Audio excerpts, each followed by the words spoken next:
Bem-vindos a mais um vídeo do Falando por Miniaturas e hoje estamos aqui com esse carro muito especial fabricado pela Lane, que é um Chevelle SS 396 Z16, né? É um carro maravilhoso aí, feito pela Lane com uns detalhes incríveis, e eu vou estar apresentando ele para vocês, mostrando todas as características que fizeram desse carro icônico, né? O Chevelle SS, o 396, ele é um carro especial, dentre várias coisas, por ter sido um carro de baixa produção. Ele não foi um carro de alta produção, feito em massa pela GM.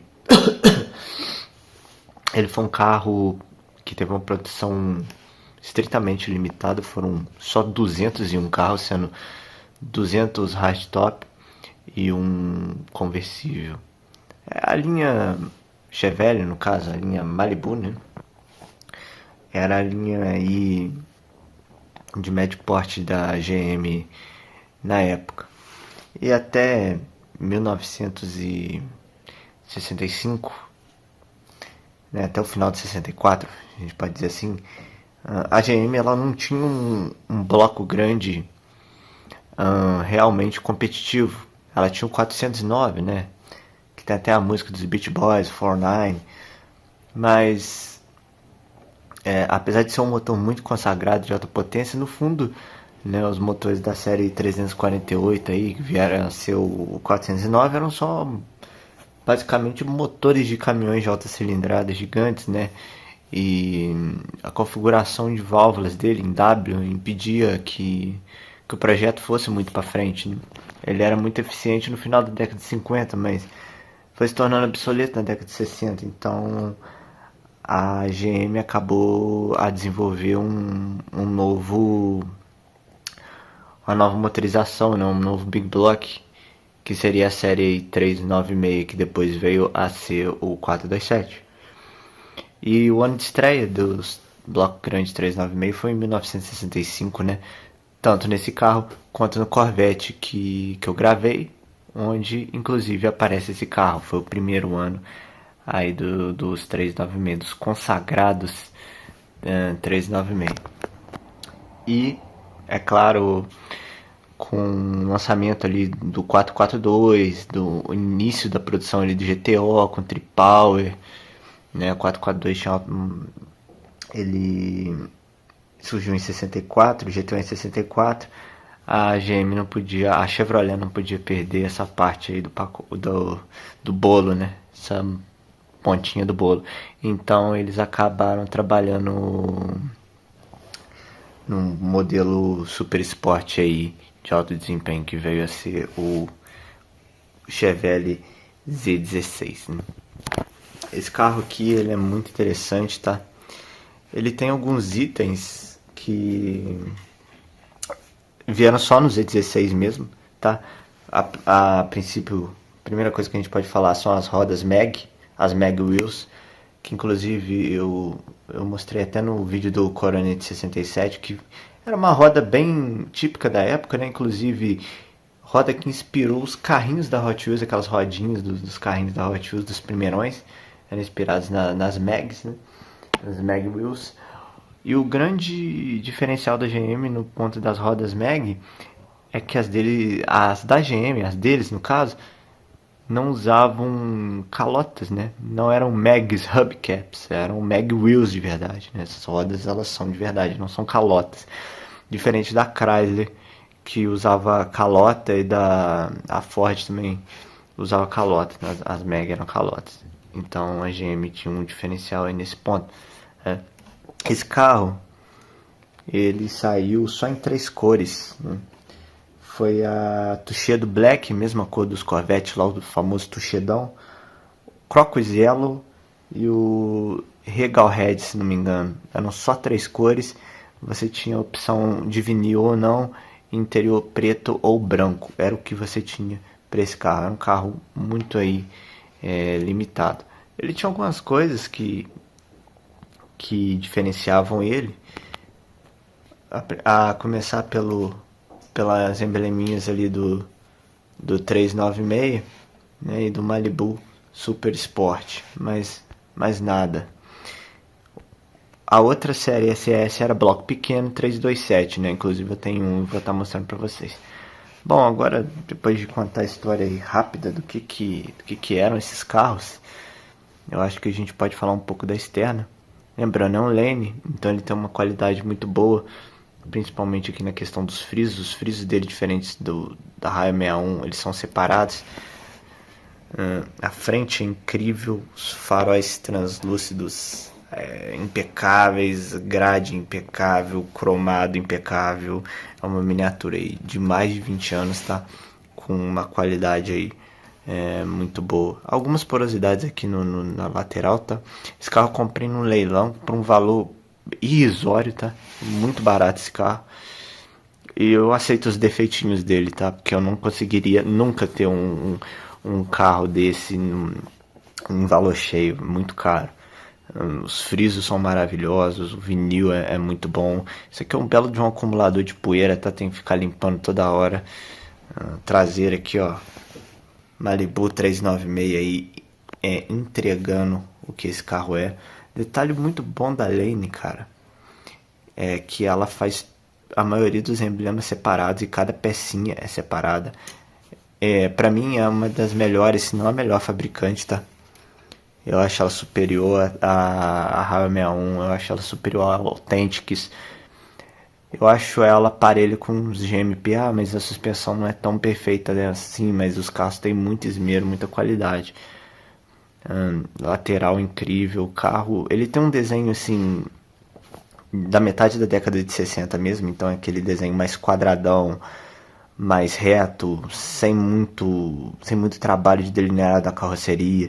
É uma época em que eles estavam se livrando dos rabos de peixe, né? Então eles estavam fazendo carros mais quadrados. Mas mesmo assim, cara, o desenho desse carro ele é impecável, os frisos são maravilhosos. É uma miniatura incrível. Outra coisa legal também é que os pneus eram yellow line, né? Não eram headline. Eu acho que esse é um ponto bacana desse carro também. É muita qualidade, questão de friso. É incrível, cara. O carro muito bem feito, tá? Tô fazendo uma vista geral deles aqui pra vocês verem. E eu acho que a Lane acertou muito na postura do carro, no acerto dele. É óbvio que tem a questão dos eixos, os eixos poderiam ser mais pra fora. A Authentics fez esse carro também, e ela trabalhou mais nessa questão da distância do eixo, sendo um pouco mais pra fora, que dá um aspecto mais realista, mas esse carro ele ganha do Authentics aí na questão de friso, de qualidade de construção, de detalhamento. Vocês vão ver o quão detalhado é esse carro. É um carro que eu tenho muito apreço, tá? Um carro muito legal mesmo.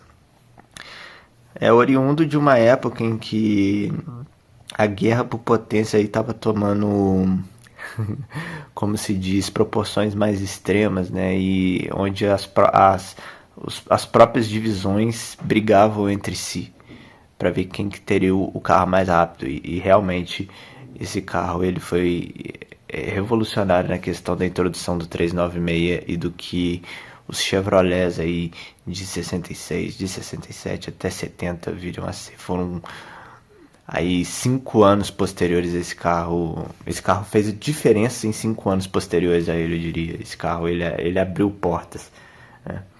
E tem esse visual aí matador. Esse carro é muito legal. Eu acho que essa cor ela dá um aspecto mais sleeper pra ele. Você não dá nada pra um carro que é amarelo claro, né? Diferente de um Tuxedo Black ou de um Regal Red. Essa corzinha ela é bem neutrinha, né? Você não pensa que esse carro é um monstro, né? Mas agora, saindo um pouco da visão geral dele, vamos falar um pouco do que tem debaixo do capô, que é o mais legal. Luz solar, sem flash, melhor ainda. O que a gente tem aqui debaixo do capô é um dos maiores ícones que a GM já fez, com um acabamento fodástico, impecável. É o SS396 Turbojet V8. Como eles falavam nas propagandas, né? melhor motor que a GM já fez em quesito de V8 de alto desempenho. Esse motor, gente, ele saiu em 65. Eu mostrei esse carro de capô aberto no vídeo do Corvette para vocês verem, tá? Porque eu estava comparando o motor do Corvette, né, que era um L78 com esse que é um L37. Esse carro aqui, ele tem algumas diferenças mecânicas em relação ao Corvette, que eu até comentei no vídeo do Corvette. Eu vou estar deixando a especificação aqui no canto dos três, tá? Vou deixar em um tempo para vocês verem. Acho que foi. E como vocês podem ver ali, tem três motorizações diferentes. Uma de 325 HP, que era a L35, se eu não me engano. Você tinha a L37, que era de 375, e você tinha a L78, que era de 425. E cada uma tinha a sua própria especificação de comando de válvulas, mas como vocês podem ter visto ali, com certeza viram, o L37 pro L78 eles não tinham tanta diferença em relação à carburação. Vocês podem ver ali que o tamanho de ciclagem era o mesmo, né? Depois vocês pausam e voltam para ver. Mas a principal diferença estava na duração do comando de válvula, onde um girava até 5.600 RPM, mais ou menos, se eu não me engano, e o outro girava até 7.000. Esse carro ele tinha tucho hidráulico, o Corvette tucho mecânico, porque eles queriam fazer um motor V8 confiável, que não precisava ficar regulando válvula toda hora e etc. Então esse carro tem tuchos hidráulicos. Carburador Holley, série 4150, se não me engano, de corpo quádruplo, inclusive dá pra ver ele aqui, ó. Ai, que legal. Olha o Holley ali, ó, escondidão, muito bem pintadinho, olha lá. Inclusive tem até a linha ali, ó, de alimentação de combustível, pegando no Holley. Aí, a linha de combustível dele vindo diretamente da bomba de gasolina que está ali embaixo, nessa a linha de combustível aqui. E esse motor ele tinha coletor de alumínio, né? Duas entradas no filtro de ar, isso aí não tinha nos modelos de 325 HP convencionais.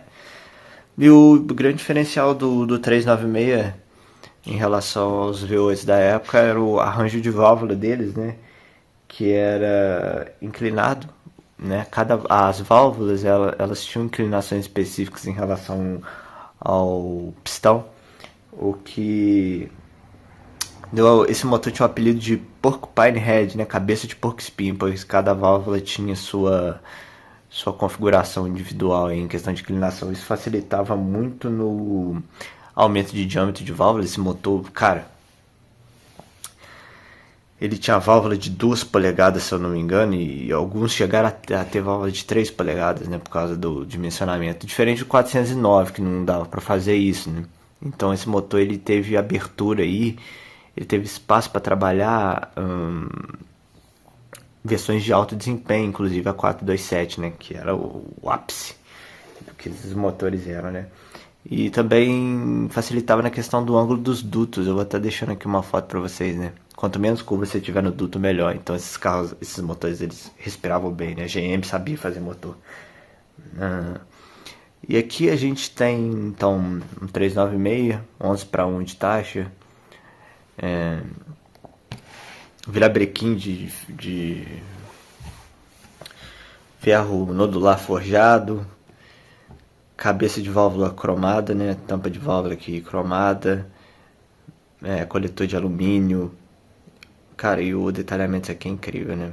Ele tem o alternador desse carro é muito detalhado, muito acima da média. Esse carro vinha obrigatoriamente com direção hidráulica, tá? Esse carro não era subequipado, né? Ele tinha até hidrovácuo, é coisa que alguns muscle cars da época não tinham, então ele era bom de freio. Motor do limpador de para-brisa. E aqui você tem basicamente o que é necessário para correr, né? Correia, radiador com ladrão, batente do capô, bateria. Cara, carro impecável, tá? Mangueira de borracha de verdade, tá? Não é esses plásticos, não. detalhamento de presilha de mangueira. Cara, carrão, tá? Tinha ar quente, tá? Legal. Distribuidor ali atrás com avanço, a vácuo. Cara, motorzaço, tá? Outro detalhe interessante aqui também é o acabamento do capô aqui, incrível, tá? Ah, mas poderia, dobradiça poderia ser fotográfico, mas tudo bem, eu acho que o detalhamento ele supre, né, esse problema. Aqui também tem o reservatório de água do limpador de combustível aqui no canto. Cara, é assim, impecável esse motor. Outra coisa também que esse carro tinha era caixa de direção com relação reduzida, tá? Você dava menos voltas no volante, inclusive você tinha direção hidráulica e uma relação. Eles falam que é a quick steering, né? Onde você dava menos voltas no volante para fazer manobras, então esse melhorava significativamente a handling do carro. E é isso aí, esse é o motor 396 do Z16. Eu também tenho um 327 bloco pequeno preparado que eu vou estar mostrando para vocês. Mas em resumo, é isso aqui. Muita potência. Mas é isso aí, vamos falar do interior do carro agora.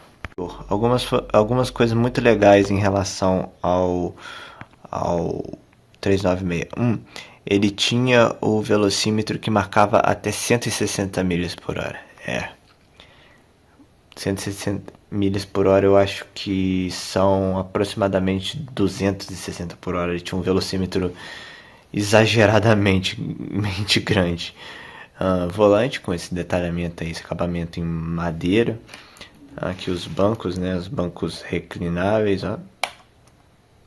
Bacana. Aí o interior dele. Interior muito bem acabado, tá? Esse carro tem um acabamento foda de interior. Tem carpete? Tem carpete. Tapetes, pedais, tudo muito bem feito. Esse carro ele tinha um opcional do conta-giros, no painel ele tá ali em cima, ó. Dá pra focar ali, que é até 7.000 RPM, se não me engano. Aqui você tem o detalhamento da porta, cara, muito bem acabado. Isso aqui é acabamento em carpete. Os frisos, cara, você tem aqui a manivela do quebra-sol, você tem a maçaneta, você tem um negócio do retrovisor lá, que você regula ele. Enfim, muito pica. Aqui você tem... Cara, olha o nível disso aqui. Você tem a alavanca de câmbio. Não sei se é funcional, posso testar. Não é igual do Raio 61. E cara, a qualidade desse painel é um troço impressionante, tá? Ali tá o conta-giros, ele tinha rádio AM FM e ele tinha altos-falantes, tá? Não era um carro subequipado não. Porta-luvas não abre. Aqui você tem o quebra-sol aqui em cima. Eu acho que é funcional. Não lembro se é funcional. Tem mesmo, deixa eu ver. Tem, mas é fixo. Tudo bem, console central, isso aqui vinha de série, tá? Esse carro não vinha com banco inteiriço. Você não tinha muitas opções para esse carro, né? Ele era o que era. Você tinha 3 opções de cor externas, duas internas e opção de vinil. Era o que você tinha pro carro. Mas, cara, o acabamento desse painel é muito bom, tá? Supera bastante aí os modelos da Raio 61 e até da Authentics em questão aí de esmero, de trabalho. Olha só que painel bonito. E é bem completo, tá? Não era igual os painéis de Ford da época, que só tinha velocímetro e marcador de combustível. Não, ali você tem conta-giros, você tem marcador de combustível, você tem velocímetro, você tem você tem tudo ali, entendeu? E ainda você podia vir com outro conta-giros no painel. Então era um painel bem completo para a época. Ali você tem os 3 pedais. Você tem ali o freio de pé, né? Porque esses carros não tinham freio de mão. Não sei se está dando para vocês verem ali, ó, freio de pé. A alavanca do capô, inclusive tão escrito nela ali, agora que eu vi, ó. Olha só, vamos ver se a gente consegue dar foco nisso. Não, acho que a gente não vai conseguir, não. Mas tem um negócio escrito ali que nem eu sei o que é. Break Hills. Enfim. Muito foda mesmo.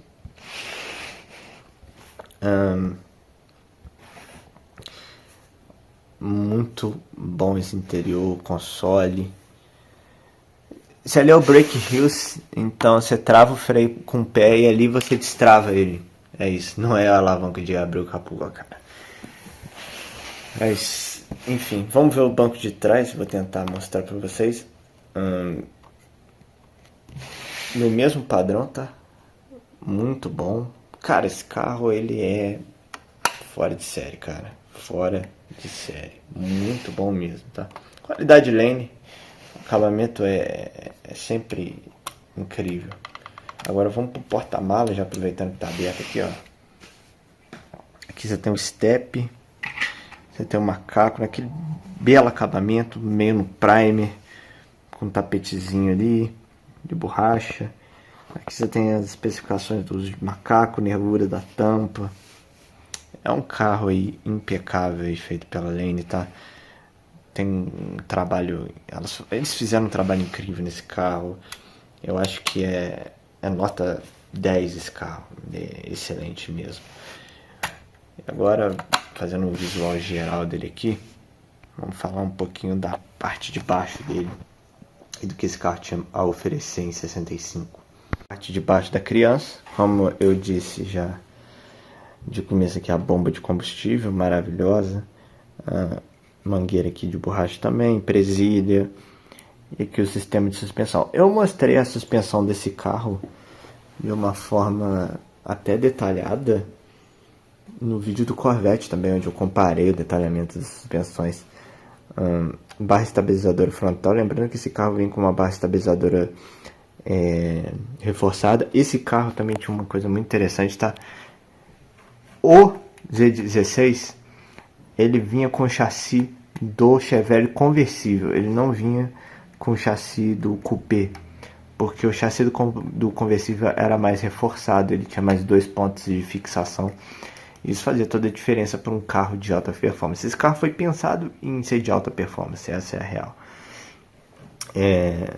Aqui a gente tem o sistema de direção dele, as bandejas. Suspensão não é funcional, mas eu não tô nem aí para isso. Com esse detalhamento aqui, você vai ficar apertando a suspensão toda hora? Não vai, cara. Aqui a caixa, uma Muncie M20 de 4 velocidades, filtro de óleo, motor de arranque, motor na cor correta aí. Aqui a caixa, você tem aqui a linha de combustível vindo lá do tanque, indo até a bomba que leva lá pro carburador. Impressionante, viu? Aqui você tem a linha de freio dele. Cardan, não é funcional, vai ser separado, muito bonito. Aqui você tem as 2 saídas de escapamento com silencioso, uma barra estabilizadora aqui gigantesca atrás. A suspensão dele, né, que apesar de ser de eixo rígido não usa feixe de mola, né. Os amortecedores traseiros, lembrando que questão de amortecedor, de mola, eram bem específicos para esse carro. A GM ela fez um trabalho de suspensão nesse carro aqui impecável para ele ser menos pior de curva. Mas o que eu posso falar aqui? Diferença de pintura, um pouco mais acetinado, mais brilhoso. Aqui o assoalho do carro. Qual que é o ano de fabricação dele? 2004, já é uma miniatura aí com seus 21 anos de idade. Tanque de combustível. Cara, no geral, incrível. E aqui a gente tem então uma caixa Muncie M20, 4 velocidades, um 396. E aqui atrás um diferencial de 12 parafusos GM, um 12 Bolt. Relação traseira 3x31. Vou estar deixando aqui a relação traseira. Esse carro, com essa relação, ele conseguia virar 1/4 de milha aí, segundo a Overdrive Magazine, eu acho. Ou era Road Test, não lembro. Vou estar deixando os dados aí. Na casa dos 14,9 segundos. Algumas fontes dizem que virava em 15,3, ou seja, um carro muito rápido, com um diferencial aí mais longão. Vou estar deixando a ficha técnica dele aqui toda aqui no canto, ó. Questão de aceleração, de velocidade final, esse carro pegava 130 milhas por hora de velocidade, o que é muita coisa para a década de 60. Relação 3,31 para esse carro aqui foi muito boa. Ainda mais que esse motor ele era bem girador. Outra coisa, diferencial aberto, tá? Não é autoblocante não.